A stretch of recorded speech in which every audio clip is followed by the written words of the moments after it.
Bismillahirrahmanirrahim. Assalamualaikum warahmatullahi wabarakatuh. Alhamdulillahirabbil alamin. Wassalatu wassalamu ala Rasulillah wa ala alihi wa sahbihi ajmain. Kaum muslimin dimanapun Anda berada, bahwasanya seorang yang beriman haruslah cinta kepada Allah Subhanahu wa taala dengan cinta yang sepenuhnya. Kaum muslimin adalah orang yang mencintai Allah Subhanahu wa taala dan Rasulnya melebihi cinta di atas segala-galanya. Dia tidak mencintai sesuatu kecuali cinta itu senantiasa berlandaskan atas landasan cinta karena Allah Subhanahu wa taala. Begitu pula ketika dia membenci sesuatu, dia tidak membencinya kecuali karena Allah Subhanahu wa taala. Seorang yang cinta kepada Allah Subhanahu wa taala akan tergambar dalam perilakunya, dalam kehidupannya. Dia adalah orang yang senantiasa bersegera untuk datang kepada Allah Subhanahu wa taala untuk mentaatinya. Seorang yang mencintai Allah Subhanahu wa taala adalah mereka yang senantiasa waspada terhadap hal-hal yang akan membawanya kepada kemurkaan Allah Subhanahu wa taala. Seorang yang mencintai Allah Subhanahu wa taala akan senantiasa menjadikan cintanya itu berlandaskan cinta karena Allah Subhanahu wa taala. Berbeda dengan orang-orang kafir yang kecintaannya hanya berlandaskan materi dunia saja. Yang ketika dia mencintai sesuatu, maka kecintaannya itu hanya karena keduniaan saja. Dan kecintaan seperti ini tidak akan pernah kekal. Dia hanya sebatas di kehidupan dunia kita.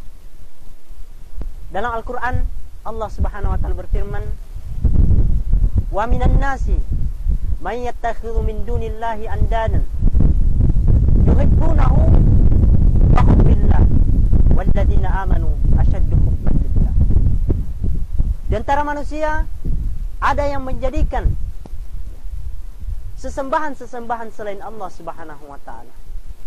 Mereka mencintainya sebagaimana mereka cinta kepada Allah Subhanahu wa taala. Akan tetapi orang-orang yang beriman, mereka adalah orang yang sangat besar cintanya kepada Allah Subhanahu wa taala. Orang yang beriman, yang betul cintanya kepada Allah Subhanahu wa taala, akan mencintai Allah Subhanahu wa taala dan Rasulnya melebihi cintanya kepada siapapun, bahkan kepada bapaknya, anak-anaknya, istrinya, dan semua yang manusia yang ada di muka bumi ini. Sebagaimana Allah Subhanahu wa taala berfirman dalam Al-Qur'an, "Qul in kana aba'ukum wa abna'ukum wa ikhwanukum wa azwajukum wa amwalun iktaraktumuha wa tijaratun tahshawna kasadaha wa masakina tardawnahum ahabba minallahi wa rasulihi wa jihadin fi sabilillah." Katakanlah, kata Allah Subhanahu wa taala, jika bapak-bapakmu, jika anak-anakmu, jika saudara-saudaramu, istri-istrimu, harta yang kau usahakan serta perniagaan yang engkau khawatirkan kerugiannya lebih engkau cintai daripada Allah dan Rasulnya, dan berjihad di jalan Allah Subhanahu wa taala, fatarabbasu hatta ya'tiyakal yakin, sampai Allah mendatangkan hari keyakinan itu, yaitu hari kebangkitan. Wa innallaha la yahdil qaumal fasiqin. Sesungguhnya Allah Subhanahu wa taala tidak mencintai orang-orang yang fasik. Ikhwani yang dimuliakan Allah Subhanahu wa taala, jika benar cintamu kepada Allah Subhanahu wa taala, maka engkau akan mengikuti apa yang dicontohkan oleh nabinya, kekasihnya, dan kecintaanmu kepada nabi dan kekasihnya akan membawa kepada kecintaanmu kepada Allah Subhanahu wa taala.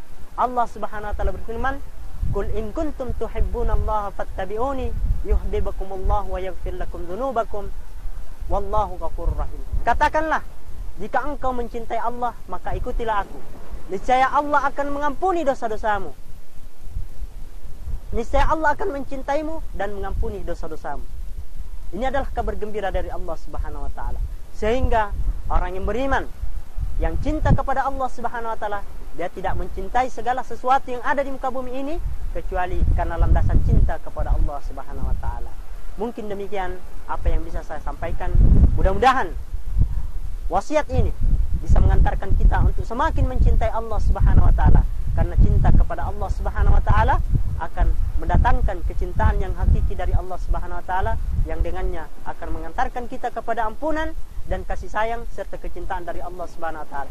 Ketika Allah mencintaimu, maka engkau tidak membutuhkan lagi cinta dari selainnya. Subhanakallahumma bihamdik, nashhadu an la ilaha illa anta, nastaghfiruka wa natubu ilaik. Wassalamu alaikum warahmatullahi wabarakatuh.